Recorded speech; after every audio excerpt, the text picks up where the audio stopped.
otherwise known as Mitch, right? But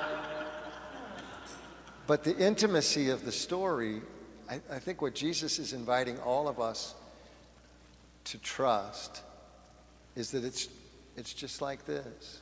Hey, how's it going? Good to see you again. Oh, by the way, we're invited into eternal life. The gift that he's giving is eternal life. And all the questions that Rakia was asking were questions that invite us to get to know one another a little bit more, just a little bit, and eventually we'll be connected in a way that inspires Rakia, and she's doing this already, to go out and tell the story of this Christ whom I've met. I think he's the Messiah.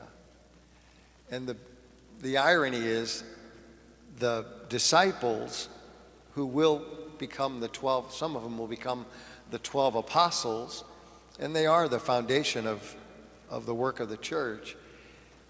They do not recognize what's happening. And there's image, John does this in his gospel.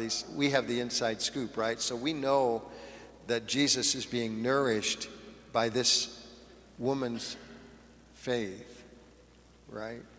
He's receiving nourishment from her as we receive nourishment when we encounter one another on the way. The apostles went into town, and they had no intention of interacting with anyone in the Samaritan town. For we know that Jews had nothing to do with Samaritans.